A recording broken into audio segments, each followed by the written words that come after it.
Hello everyone. स्वागत है आप सभी का हमारे चैनल टारगेट नर्सिंग ऑफिसर पर। आज हम बात करेंगे एक बहुत ही इम्पोर्टेंट टॉपिक पर जो हर महिला की हेल्थ से डायरेक्ट जुड़ा है। टॉपिक है मेंस्ट्रुअल एबनॉर्मेलिटीज, यानी कि पीरियड्स में होने वाले असमान बदलाव। अक्सर हमें समझ ही नहीं आता है कि क्या नॉर्मल है क्या एबनॉर्मल है और कब ध्यान देने की जरूरत है। तो चलिए आज इसे बिल्कुल सिंपल सी भाषा में समझते हैं। फर्स्ट अपन डिस्कस करेंगे डेफिनेशन यानी परिभाषा। मासिक धर्म के सामान्य पैटर्न में frequency, regularity, duration, menstrual flow की मात्रा तथा मेंस्ट्रुएशन से जुड़े सिम्टम में होने वाले असामान्य परिवर्तन को मेंस्ट्रुअल एबनॉर्मलिटी यानी मासिक धर्म की असामान्यताएं कहा जाता है। फ्रीक्वेंसी मीन्स होगा 2 साइकिल के बीच का गैप जो नॉर्मली 21 से 35 दिन के बीच होती है। अगर 21 दिन से कम है या 35 दिन से ज्यादा, मतलब 35 दिन के बाद पीरियड्स आ रहे हैं या 21 दिन के पहले पीरियड्स आ रहे हैं, तो भी एबनॉर्मलिटी में आएंगे। रेगुलरिटी मीन्स होगा पीरियड हर महीने टाइम पर आ रहे हैं या नहीं आ रहे हैं। ड्यूरेशन मीन्स होगा ब्लीडिंग कितने दिनों तक चल रही है। नॉर्मल जो होता है वो 2 to 7 डेज होता है, ठीक है। अगर 2 दिन से कम रहेगा तब भी एबनॉर्मलिटी में आएगा, और ब्लीडिंग अगर 7 दिन से ज्यादा रहेगा तब भी एबनॉर्मलिटी में आएगा। उसमें नेक्स्ट है आपका menstrual flow. Menstrual flow means क्या होता है कि जो ब्लीडिंग हो रही है उसकी मात्रा कितनी है। नॉर्मल जो होता है वो 30 से 80 ml जो होता है वो नॉर्मल हो रहा है। अगर 30 ml से कम है तब भी एबनॉर्मलिटी में आएगा, और 80 ml से ज्यादा है तब भी एबनॉर्मलिटी में आएगा, ठीक है। अगर frequency, regularity, duration, menstrual flow in चारों में कोई भी असामान्य बदलाव देखने को मिलता है या एबनॉर्मल डेविएशन देखने को मिलता है तो उस कंडीशन को हम मेडिकल टर्म में मेंस्ट्रुअल एबनॉर्मलिटीज यानी मासिक धर्म की असमानताएं कहते हैं। नेक्स्ट अपन डिस्कस करेंगे क्लासिफिकेशन ऑफ मेंस्ट्रुअल एबनॉर्मलिटीज, यानी जो मासिक धर्म की असमानताएं हैं उसको कितने टाइप्स में क्लासिफाई। इसके जो मेजर मेंस्ट्रुअल एबनॉर्मलिटी मेन क्या रहेगा। फर्स्ट हो गया आपका एमनोरिया, सेकंड है जो डिसमेनोरिया, थर्ड है आपका हेवी मेंस्ट्रुअल ब्लीडिंग या मेनोर्जिया, नेक्स्ट है मेट्रोजिया, नेक्स्ट है मेनोमेट्रोजिया, नेक्स्ट है पॉलीमेनोरिया, नेक्स्ट है ओलिगोमेनोरिया, नेक्स्ट है हाइपोमेनोरिया, नेक्स्ट है प्री मेंस्ट्रुअल सिंड्रोम यानी पीएमएस, लास्ट जो है प्री मेंस्ट्रुअल डिस्फोरिक डिसऑर्डर यानी पीएमडीडी। अब इसको 1 by 1 डिटेल में डिस्कस करेंगे। फर्स्ट क्लासिफिकेशन है एमनोरिया यानी कि रजोरोध, ठीक है। फर्स्ट क्लासिफिकेशन क्या है, एमनोरिया यानी रजोरोध। इसका डेफिनेशन है amenorrhoea is the absence of menstruation. Amenorrhoea क्या है, अब्सेंस ऑफ मेंस्ट्रुएशन यानी मासिक धर्म का ना आना या मेंस्ट्रुएशन की अनुपस्थिति होना एमनोरिया या रजोरोध कहलाता है। एमनोरिया वर्ड से ही समझो, एमनोरिया मीन्स अब्सेंस हो गया और ओरिया मीन्स क्या हो गया, मेंस्ट्रुएशन हो गया। तो एमनोरिया मीन्स क्या होगा, मासिक धर्म का ना आना। एमनोरिया के फर्दर क्लासिफिकेशन है, ये कितने टाइप्स के होते हैं, 2 टाइप्स के होते हैं। फर्स्ट हो गया प्राइमरी एमनोरिया, सेकंड जो हो गया हमारा सेकेंडरी एमनोरिया। फर्स्ट अपन डिस्कस करेंगे प्राइमरी एमनोरिया के बारे में। Primary amenorrhea refer to a failure of menstruation to occur by the expected age of menarche. Primary amenorrhea क्या होता है, जब लड़की में एक्सपेक्टेड एज तक पहली मेंस्ट्रुएशन अर्थात मेनार्की शुरू नहीं होती तो इसे प्राइमरी एमनोरिया कहते हैं। जैसे 11 साल से लेके 16 साल के बीच में अगर पीरियड जो होते हैं वो स्टार्ट नहीं होते हैं तो उसे क्या बोला जाता है, प्राइमरी एमनोरिया बोला जाता है। ठीक है। नेक्स्ट पॉइंट अपन डिस्कस करेंगे कॉजेज यानी कारण। प्राइमरी एमनोरिया के कौन कौन से कारण हो सकते हैं जिसकी वजह से प्राइमरी एमनोरिया डेवलप हुआ। फर्स्ट कॉजेज क्या है, क्रोमोसोमल एबनॉर्मलिटी। किसी भी मतलब क्रोमोसोमल एबनॉर्मलिटी मीन्स वो गुणसूत्रों में असमानता, जो हमारे क्रोमोसोम होते हैं उसमें कोई एबनॉर्मलिटी होने की वजह से भी प्राइमरी एमनोरिया डेवलप हो सकता है। सेकंड कारण क्या होगा, gonadal dysgenesis. Gonadal dysgenesis means क्या होगा, गोनेड्स के एबनॉर्मल डेवलपमेंट की स्थिति में भी प्राइमरी एमनोरिया डेवलप हो सकता है। नेक्स्ट कारण है Mullerian anomalies. Mullerian anomalies means होगा फीमेल रिप्रोडक्टिव ट्रैक्ट की स्ट्रक्चरल एबनॉर्मलिटी होने की वजह से भी प्राइमरी एमनोरिया डेवलप हो सकता है। नेक्स्ट कॉजेज है इम्परफोरेट हाइमन।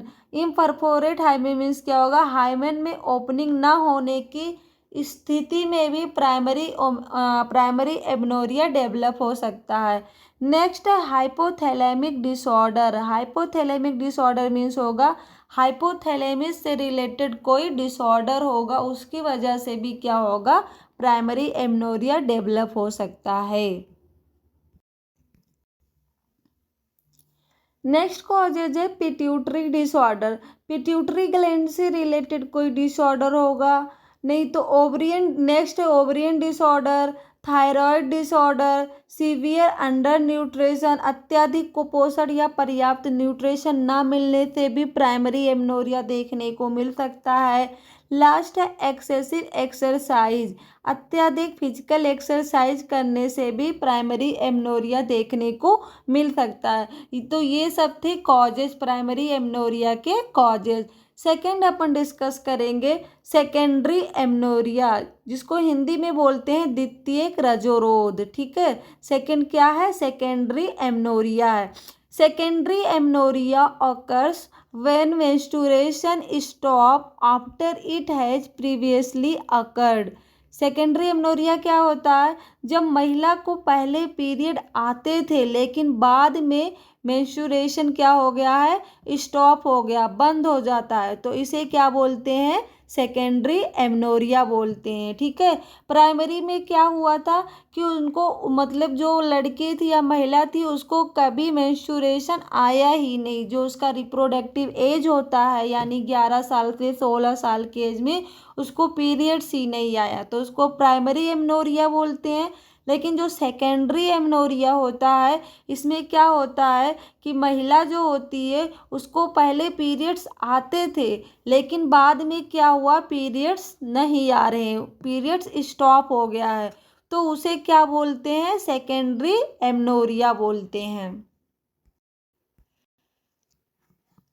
नेक्स्ट देखेंगे सेकेंडरी एमनोरिया के कॉजेज।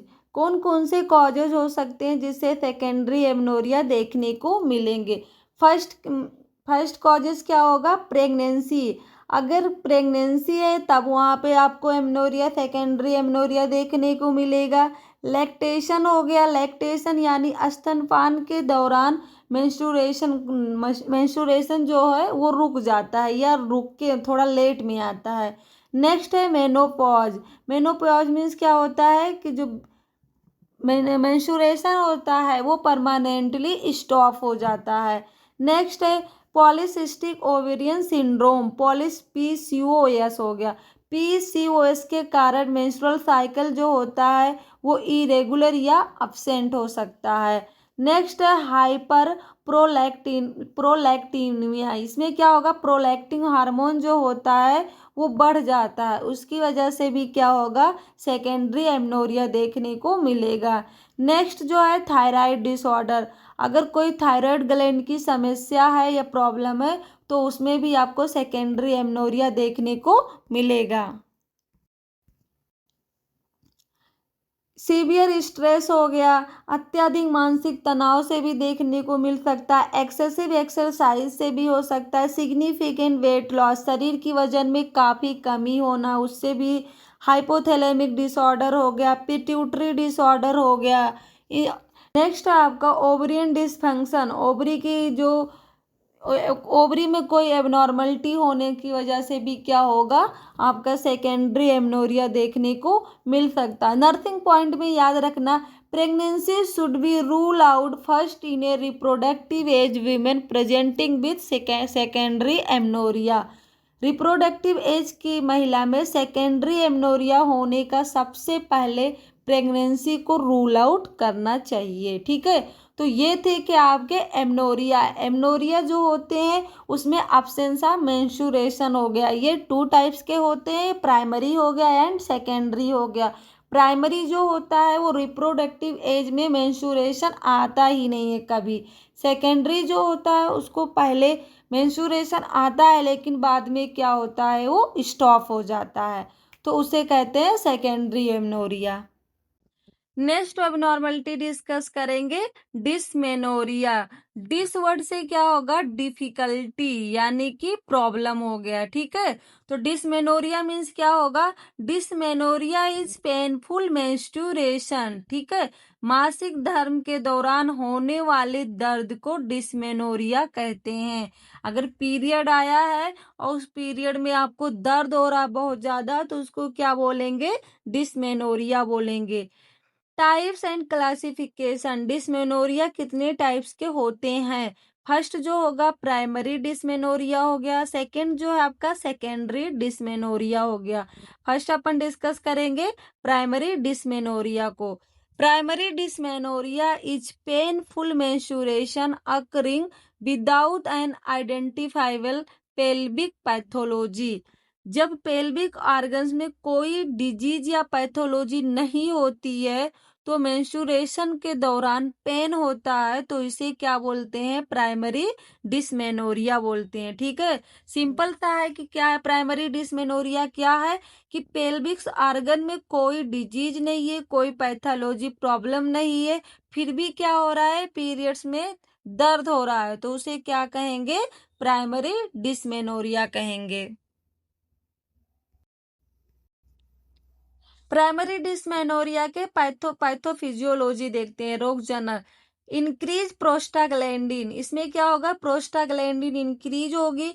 प्रोस्टाग्लैंडिन इंक्रीज होने से क्या होगा, यूट्राइन कॉन्ट्रैक्शन भी है वो क्या होगा, इंक्रीज होगा। जब यूट्राइन कॉन्ट्रैक्शन इंक्रीज होगा तो वहां पे यूट्राइन ब्लड फ्लो क्या हो जाएगा, रिड्यूस हो जाएगा, जिसकी वजह से पेन देखने को मिला। प्रोस्टाग्लैंडिन बढ़ने से यूट्रस की कॉन्ट्रैक्शन बढ़ जाती है, इससे यूट्राइन ब्लड फ्लो कम हो सकता है जो और मेंस्ट्रुअल क्रैम्स तथा पेन देखने को मिलते हैं। ठीक है, ये हो गया। नेक्स्ट इसमें देखेंगे प्राइमरी डिसमेनोरिया के सिम्टम यानी लक्षण कौन कौन से होते हैं। लोअर एब्डोमिनल क्रैम्स, पेट के निचले हिस्सों में क्या होगा, ऐंठन होना। नेक्स्ट बैकेज यानी कि कमर दर्द देखने को मिलेगा। नोजिया हो गया, जी मितलाना, ओमटिंग देखने को मिलेगा।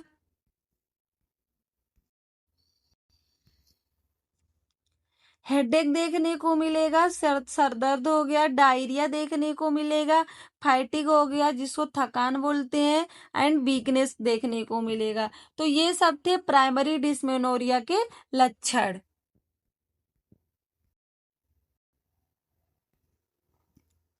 नेक्स्ट अपन डिस्कस करेंगे secondary dysmenorrhea. Primary dysmenorrhea discuss कर लिया, सेकेंड क्या है, secondary dysmenorrhea. Secondary dysmenorrhea is painful menstruation caused by an underlying pelvic disease और पैथोलॉजी। सेकेंडरी डिसमेनोरिया क्या होता है, जब किसी अंडरलाइंग पेल्विक डिजीज या पैथोलॉजी के कारण पीरियड में पेन होता है तो इसे सेकेंडरी डिसमेनोरिया कहते हैं। प्राइमरी में क्या था कि जो हमारे पेल्विक्स ऑर्गन है उसमें कोई डिजीज या कोई पैथोलॉजी प्रॉब्लम नहीं था, फिर भी क्या हो रहा था, पेन हो रहा था, तो उसे क्या बोलते थे, प्राइमरी बोलते।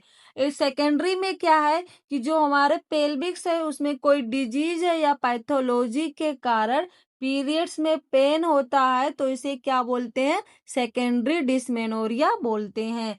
सेकेंडरी डिस्मेनोरिया के कॉजेज, कारण। फर्स्ट कॉजेज क्या हो सकता है, एंडोमेट्रियोसिस हो गया। एंडोमेट्रियोसिस क्या होगा, एंडोमेट्रियल लाइक टिश्यू का यूट्रस के बाहर पाया जाने, इसकी वजह से भी पेन हो सकता है। एडिनोमायोसिस हो गया। एडिनोमायोसिस मीन्स क्या होगा, एंडोमेट्रियल टिश्यू का यूट्राइन मसल में पाया जाना। नेक्स्ट हो सकता है यूट्राइन फाइब्रॉइड हो गया, यूट्रस में पाए जाने वाले बिनाइन फाइबर्स ट्यूमर्स हो गए।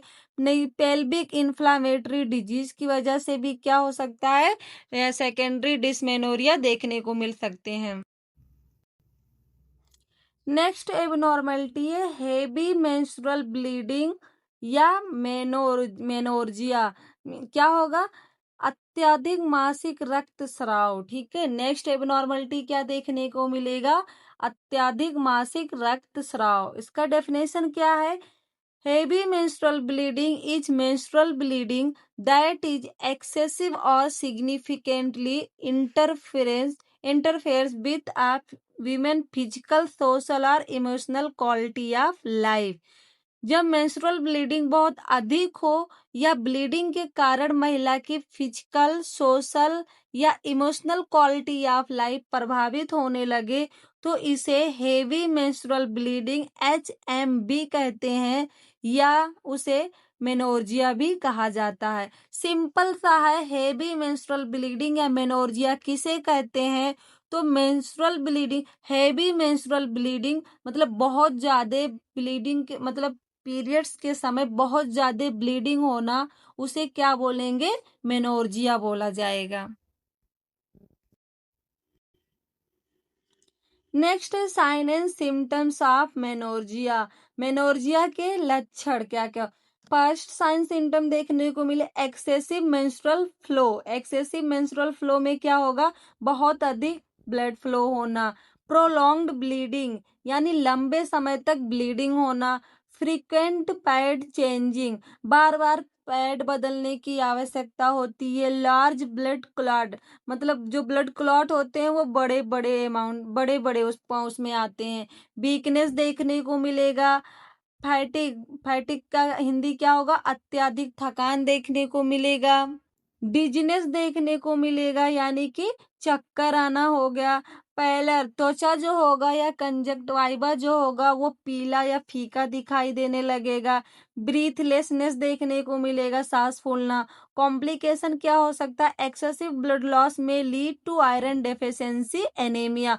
बहुत अधिक ब्लड लॉस होने से आयरन डेफिशिएंसी एनीमिया भी हो सकता है। ठीक है, जो बहुत ज्यादा ब्लीडिंग होगी तो उससे क्या होगा, चक्कर आएगा, जो स्किन होगी वो फीका पड़ सकती है, सांस भी फूलने लगता है, और हो सकता है कि आयरन डेफिशिएंसी एनीमिया भी देखने को मिलेगा बहुत ज्यादा ब्लीडिंग की वजह से। तो ये सब किसके थे, ये मेनोर्जिया के सिम्टम्स थे। नेक्स्ट एबनॉर्मलिटी है मेट्रोजिया। मेट्रोजिया मीन्स क्या होगा, अनियमित गर्भाशयी रक्तस्राव।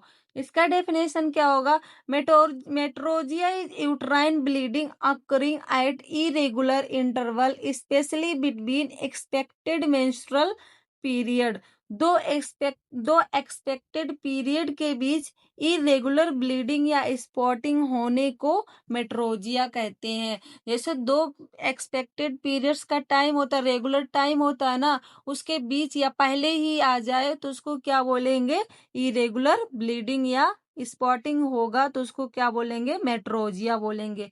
इसके क्या क्या कारण हो सकते हैं, हार्मोनल इम्बैलेंस की वजह से भी मेट्रोजिया देखने को मिल सकता है। ओवुलेटरी डिसफंक्शन की वजह से हो गया, एंडोमेट्रियल डिसऑर्डर की वजह से भी हो, सर्वाइकल लेशन, सर्विक्स में एबनॉर्मल लेशन की वजह से भी, पॉलिप्स या फाइब्रॉइड की वजह से, इन्फेक्शन, प्रेगनेंसी रिलेटेड मेलिग्नेंसी हो गया, रिप्रोडक्टिव ट्रैक्ट में इन्फेक्शन, प्रेगनेंसी से संबंधित कारण या कैंसरस कंडीशन में भी देखने को। एग्जाम्पल आपको याद रखना कि नॉर्मल पीरियड जो ब्लीडिंग स्टॉप हो जाएगी, उसके बाद bleeding occurs again before the next expected period. इसमें क्या होगा कि नॉर्मल पीरियड हुआ है फिर ब्लीडिंग बंद हो गई है और अगले पीरियड से पहले फिर से ब्लीडिंग या स्पॉटिंग होने लगेगी तो उसे क्या बोलेंगे अपन, उसे बोलते हैं अपन मेट्रोजिया बोलते हैं। ठीक है, उसे क्या बोलते हैं, मेट्रोजिया बोलते हैं। नेक्स्ट एबनॉर्मलिटी है मेनोमेट्रोजिया। मेनोमेट्रोजिया मीन्स क्या होगा? अत्यधिक या अनियमित रक्तस्राव। इसका डेफिनेशन देखते हैं। Menometrorrhagia is excessive and irregular uterine bleeding. इसमें क्या होता है? जब यूट्राइन ब्लीडिंग बहुत अधिक भी हो और इरेगुलर इंटरवल्स पर भी हो तो उसे क्या बोलते हैं? मेनोमेट्रोजिया कहते हैं। इजी मतलब आसान शब्दों में याद रखो। मेनोर्जिया मीन्स क्या होगा? हेवी ब्लीडिंग होगी, बहुत अधिक मेंस्ट्रुअल ब्लीडिंग होगी। मेट्रोजिया मीन्स क्या होगा? इरेगुलर ब्लीडिंग होगी, मतलब अनियमित या पीरियड के बीच ब्लीडिंग होने लगेगी। जो मेनोमेट्रोजिया होगा इसमें हेवी ब्लीडिंग भी होगी प्लस इरेगुलर ब्लीडिंग भी होगी, बहुत अधिक और अनियमित ब्लीडिंग होगी। तो इसमें आपको मेनोर्जिया एंड मेट्रोजिया ऐड होके मेनोमेट्रोजिया बनेगा। ठीक है, तो मेनोर्जिया हैवी ब्लीडिंग भी ऐड हो जाएगा और मेट्रोजिया जो हो रहा था, इरेगुलर ब्लीडिंग हो रही थी वो भी, तो दोनों ऐड होके क्या बन गया? मेनोमेट्रोजिया बन गया। तो मेनोमेट्रोजिया में क्या होगा? यूट्राइन ब्लीडिंग, जो मेंस्ट्रुअल ब्लीडिंग हो रहा है वो इरेगुलर इंटरवल पर होगा और बहुत ज्यादा भी होगा। ठीक है, तो उसे कहते हैं मेनोमेट्रोजिया कहते हैं। नेक्स्ट एबनॉर्मलिटी है पॉलीमेनोरिया। पॉलीमेनोरिया मीन्स क्या होगा? पॉली मीन्स होता है ज्यादा हो गया, मेनोरिया मीन्स तो मेंस्ट्रुएशन से हो गया, बार बार होने वाला मासिक धर्म। ठीक है, हिंदी में क्या होता है? बार बार होने। डेफिनेशन देखो, polymenorrhoea means menstruation occurring at abnormally frequent interval, cycle interval less than 21 days. जब पीरियड सामान से बहुत जल्दी जल्दी आने लगते हैं, यानी 21 दिन से कम साइकिल का इंटरवल होता है तो उसे पॉलीमेनोरिया कहते हैं। नॉर्मली कितना होता है? 21 से 35 दिन का होता है। ठीक है, लेकिन अगर 21 दिन के पहले बार बार जल्दी जल्दी आने लगते हैं पीरियड्स तो उसको क्या बोलेंगे? पॉलीमेनोरिया बोलेंगे। ठीक, नेक्स्ट एबनॉर्मलिटी है ओलिगोमेनोरिया। ओलिगोमेनोरिया मीन्स क्या होता है? कम बार होने वाला मासिक धर्म। इसका डेफिनेशन दे, oligomenorrhea means infrequent menstrual period cycle interval more than 35 days. जब पीरियड सामान्य से कम बार या लंबे इंटरवल पर आते हैं, 30 जैसे 35 दिन से अधिक का साइकिल जो हो जाता है उसके 35 दिन के बाद आते हैं तो उसे क्या बोलते हैं? ओलिगोमेनोरिया कहा जाता है। अगर पूछा जाए ओलिगोमेनोरिया किसे कहते हैं, तो जो नॉर्मल हमारा 21 से 35 डेज था, अगर 35 डेज के बाद पीरियड्स आता है तो उसे क्या बोलेंगे? ओलिगोमेनोरिया बोलते हैं। ठीक है, जब पीरियड सामान्य से कम या लंबे इंटरवल पर आते हैं तो उसे ओलिगोमेनोरिया बोलते हैं, लेकिन जब पीरियड जल्दी जल्दी आते हैं तो उसे क्या बोलेंगे? पॉलीमेनोरिया बोलेंगे। 21 दिन से पहले आ जाते हैं तो पॉली, और 35 दिन के बाद पीरियड आते हैं तो उसको ओलिगोमेनोरिया। अगर 21 से 35 दिन के बीच में आ रहे हैं तो वो नॉर्मल रहेगा। नेक्स्ट एबनॉर्मलिटी है हाइपोमेनोरिया। हाइपोमेनोरिया, कम मासिक रक्तस्राव। नेक्स्ट क्या है? हाइपोमेनोरिया। हाइपोमेनोरिया मीन्स स्कैंटी और अनयूजली लाइट मेंस्ट्रुअल ब्लीडिंग। क्या होगा? जब पीरियड आते हैं लेकिन मेंस्ट्रुअल फ्लो जो होता है बहुत कम या यूजली लाइट होता है तो इसे क्या बोलते हैं? हाइपोमेनोरिया बोलते हैं। सीधा सा जो ब्लड फ्लो है इसमें पूछा गया है। ठीक है, जो ब्लड फ्लो है वो बहुत कम होता है। ठीक है, वो लाइट का वैसे थोड़ा थोड़ा होता है तो उसे क्या बोलेंगे? हाइपोमेनोरिया बोलेंगे। हाइपोमेनेरिया किसके कारण हो सकता है? फर्स्ट है hormonal contraceptive and low oestrogen state. Hormonal contraceptive method का उपयोग तथा एस्ट्रोजन हार्मोन्स का कम होने की वजह से भी क्या हो सकता है? हाइपोमेनोरिया देखने को मिल सकता है। ठीक है, नेक्स्ट जो है low body weight, excessive exercise and stress. Body weight जो होता है वो कम होना या अत्यधिक एक्सरसाइज या स्ट्रेस की वजह से भी हाइपोमेनोरिया देखने को मिल सकता है। नेक्स्ट है यूट्राइन कंडीशन। अगर यूट्रस में कोई एबनॉर्मलिटी है तब भी हाइपोमेनोरिया देखने को मिल सकता है। ठीक है, नेक्स्ट एबनॉर्मलिटी अपन डिस्कस करेंगे प्री मेंस्ट्रुअल सिंड्रोम यानी PMS, मासिक धर्म पूर्व syndrome. Premenstrual syndrome is a group of physical, psychological and behavioral symptoms occurring before menstruation and improving with or shortly after the onset of menstruation। Period शुरू होने से पहले होने वाले physical, psychological and behavioural symptom के समूह को premenstrual syndrome कहते हैं यानी PMS कहते हैं। ये सिम्टम मेंस्ट्रुएशन शुरू होने के साथ या उसके थोड़े समय बाद कम हो जाते हैं। ठीक है। नेक्स्ट है symptoms of PMS। First symptoms क्या रहेंगे? फिजिकल सिम्टम्स क्या देखने को मिल सकते हैं यानी शारीरिक लक्षण जो होते हैं। ठीक है। ब्रेस्ट टेंडरनेस में अकस बिफोर मेंस्ट्रुएशन, मेंस्ट्रुएशन से पहले ब्रेस्ट में दर्द, टेंडरनेस या भारीपन महसूस हो सकता है। नेक्स्ट है bloating, feeling of abdominal fullness और स्वेलिंग, ब्लोटिंग में पेट फूलने या पेट में भारीपन महसूस हो सकता है। नेक्स्ट है headache and fatigue, headache in premenstrual headache and excessive tiredness, period से पहले सिर दर्द तथा अत्यधिक थकान महसूस होना।